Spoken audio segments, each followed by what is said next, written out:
anxiety, stress, loneliness, fatigue, or the constant need for novelty and instant gratification.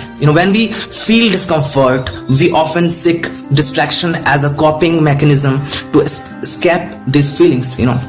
So external triggers are cues in our environment, that prompt us to shift our attention. So this include smartphone notification, pop-up message, emails, loud noises, or the presence of distraction websites and apps, right, applications. So Need Air encourages readers to become aware of both types of triggers, by identifying what precedes a distraction. We can start to understand what true cause of our behaviors rather than just creating, just treating the symptoms. Right. So next point is what? Developing a healthy response to internal triggers. Right. So here, contrary, to the idea of avoiding internal discomfort. Right. So AL recommends, expanding our ability to manage it. The book teaches readers to become more resilient in the face of challenging emotions rather than escaping into distraction. This can be done by, reframing tasks to make them more engaging and less daunting.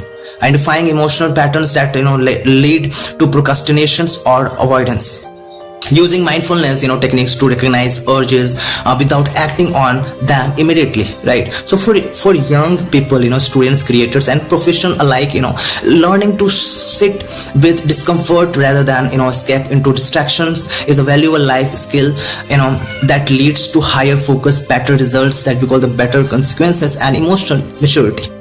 Next point number 3 is what? Making more time for traction. Making more time for traction, right? So AL defines traction as any action, right, that moves you toward your values and goals. So in contrast, distraction moves you away from them, right? Both stem from the same root, right, action, but with opposing consequences. So to create more time, more time for traction, schedule your daily intentionally, including time for work, rest, right, relationship, learning, and even entertainment. So time box tasks, so that each moment has a purpose, right? Reflect on your core values and core values, and ensure your daily tasks are aligned with them, right? So here, this intentional planning approach helps young individuals build a structure into their lives, eliminate wasted time, and ensure they are progressing towards long-term goals. Point number 4 is what? Creating effort and price pacts to stay accountable. One of the book's most practical strategies is the use of pre-commitment techniques.